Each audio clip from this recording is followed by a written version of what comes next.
Being a buyer nowadays is like playing musical chairs with the chairs on fire. While people are also throwing angry badgers at you and calling you mean names. So we're running down advice for buyers in a seller's market. Start by assembling a team of pros who have access to up-to-the-minute data and will know what it means. Because the market dynamics change every few weeks. So pick a great team, make sure they are full-time folks, make sure that they can connect you with other full-time folks who are really good at this. A real estate agent will often refer you to a team of financial and inspection pros they know are ready to spring into action, and they're also wired into professional networks. Most of the time people moving are like, I want to be right here, and there happen to be dots of agents in there that are very active. And if those agents are active, they know all the other active agents, and they can do things like pick up the phone and say, hey, do you have something coming on the market that looks like this, feels like this, is about price like this? And those other agents can say yes, no, maybe, but it gets the conversation flowing. Now, you've heard this next one, but it's so important. Get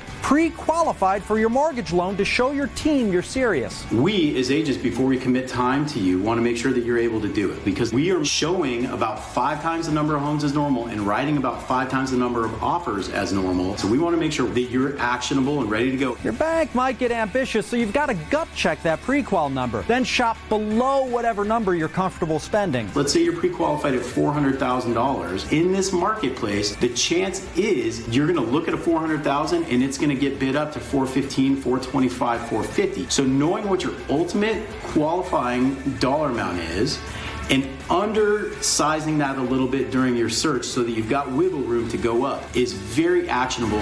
Finally, if you can afford it, you can make yourself more attractive to sellers with buyer's concessions, such as agreeing to an as-is sale. But as-is is one of those things that you have to be careful about. As-is should only mean that you won't ask the seller to make repairs. It should not mean waiving an inspection. I'm going to do my diligence and make sure everything looks okay. And if it doesn't look okay, we're going to cancel and keep our powder dry and move on to the next one. A concession that can be powerful in a hot marketplace but takes some money to make work is waiving the appraisal. Appraisers are looking back in time. They have to look back at what is closed. Something that closed 3 months ago is not the same value as something on the market right now. So waiving the appraisal means you'll pony up the cash to cover the gap between the agreed upon price and the number on the appraisal. Set a floor. Say, if this thing appraises for $2,500 under our contract price, I've got an extra $2,500 I can throw at it, or I've got an extra 5, or I've got an extra 10, or I have an extra 15, or whatever it is. Advice for buyers in a seller's market is at the top of the list.